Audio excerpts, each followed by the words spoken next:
Kemunculan Dajjal adalah satu perkara yang pasti akan berlaku. Nabi SAW mengatakan Allah Subhanahu Wa Taala memilih umat Nabi SAW lah yang akan bertemu dengan Dajjal, akan sezaman dengan Dajjal dan akan merasai fitnah Dajjal. Sudah pun sekarang kita boleh merasai akan akhir sangat dunia pada hari ini. Bumi dah berapa ratus tahun dan dah tak tahan lama. Kita boleh tengok berita yang keluar 2-3 hari lepas gunung berapi dah nak meletup. Ais batu telah pun mencair dan sebagainya. Suhu bumi kita pada hari ini dikhawatir, sangatlah khawatir kerana tak menentu, panas, sejuk dan sebagainya. Dan kemunculan Dajjal itu pasti, kata Nabi SAW. Dan ketika mana Dajjal mulai keluar, isytihar yang dia ni adalah penyelamat. Ingat, Dajjal keluar bukan mengatakan dia ni adalah penipu, pendusta, pembohong, tidak. Dajjal keluar isytihar dirinya sebagai seorang penyelamat kerana hari pertama Dajjal keluar telah pun tidak ada setitis pun air dan sedikit pun makanan. Dan ketika itulah Dajjal keluar. Maka bila mana Dajjal keluar, kali pertama Dajjal approach dirinya kepada khalayak ramai, ketika itulah kata Nabi telah pun ada 70,000 pengikut di belakang Dajjal. Yang mana 70,000 pengikut itu telah pun menunggu akan kedatangan Dajjal. Menunggu masa bila mana Dajjal keluar, terus pergi bertemu dengan Dajjal, khidmat, taat setia mereka kepada Dajjal. Dan manusia satu bumi ketika itu mengikuti perkembangan Dajjal, di mana Dajjal berada, apa sumbangan Dajjal, apa Dajjal buat dan sebagainya. Dan ketika itu ketahuilah orang yang beriman kepada Allah Subhanahu Wa Taala dan beriman kepada hadis Nabi, belajar kisah ataupun ilmu fitan, ilmu akhir zaman, mereka akan tahu seandainya keluarnya Dajjal, maka janganlah kalian dekati Dajjal. Jauhkan diri kalian daripada Dajjal. Persiaplah diri kalian dari sudut mental dan fizikal kalian, kerana sudah pasti kalian akan mengalami tidak ada makanan dan tidak ada minuman. Dan ketahuilah makanan dan minuman orang Islam, orang beriman ketika itu adalah subhanallah, walhamdulillah, wala ilaha illallah, Allahu akbar, zikir kepada Allah. Maka Allah akan kenyangkan manusia ketika itu.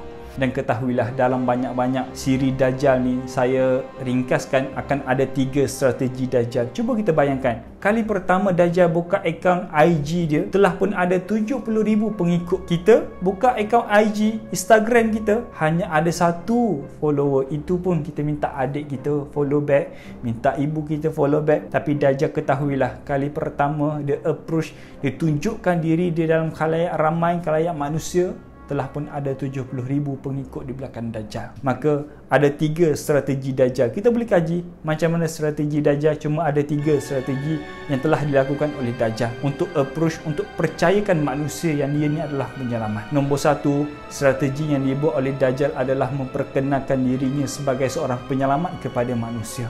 Bayangkan, satu bumi, hari pertama Dajjal keluar, telah pun tidak ada makanan, telah pun tidak ada minuman. Maka ketika itulah Dajjal muncul, tunjukkan dirinya sebagai seorang penyelamat. Satu bumi tidak ada makanan, tapi dia bawa makanan. Satu bumi tidak ada minuman, dia bawa minuman. Kerana bagi Dajjal untuk turunkan hujan itu senang, untuk keluarkan makanan itu senang. Tak cukup dengan itu, Dajjal plus lagi, Dajjal tambah lagi, add on lagi. Apa dia? Iaitu harta kepada manusia, yang menyebabkan manusia menyangka Dajjal ni adalah hero sebenar kita. Dajjal ni adalah penyelamat sebenar kita. Dalam keadaan orang lain tak mampu, tapi Dajjal datang mampu tolong kita. Itu strategi pertama. Apa dia? Tunjuk baik, gelarkan dirinya adalah penyelamat. Dan ketika itulah, bayangkan, pengikut Dajjal, dia tak panggil Dajjal si penipu, dia tak panggil nama Dajjal, tetapi pengikut Dajjal, orang yang menerima makanan dan minuman daripada Dajjal, mereka akan memanggil Dajjal ni sebagai Tuhan mereka. Sebab mereka melihat sihir yang dilakukan oleh Dajjal. Mereka melihat sihir yang dilakukan oleh Dajjal, menurunkan hujan, keluarkan makanan, keluarkan harta benda dan sebagainya. Strategi keduanya, dia perkenalkan diri dulu. Maka strategi kedua, dia membina pengikut dengan sangatlah ramai, dengan mengugut manusia. Seandainya tidak mau beriman kepada aku, maka aku akan bunuh kalian. Manusia dihidangkan makanan, dihidangkan minuman, diugut bunuh pula tu kalau tak nak, kalau menolak tawaran daripada Dajjal. Apa manusia buat? Sudah tentu manusia akan menerima dengan hati yang terbuka. itulah yang dilakukan oleh Dajjal. Sebab itulah ada satu kisah yang diceritakan oleh Nabi, ada seorang lelaki pemuda yang mana bertemu dengan Dajjal, dibunuh oleh Dajjal. Itu panjang. Maka strategi yang dilakukan oleh Dajjal nombor 3 adalah Dajjal akan menghapuskan penetangnya. Dajjal bila mana dia nombor 1, dia tunjukkan kepada orang ramai yang dia ni adalah sang penyelamat. Nombor 2, dia membina pasukan, ugut siapa yang menentang dia, ugut siapa yang menolak tawaran dia. Dan nombor 3, Dajjal akan menghapuskan semua penentang-penentang dia.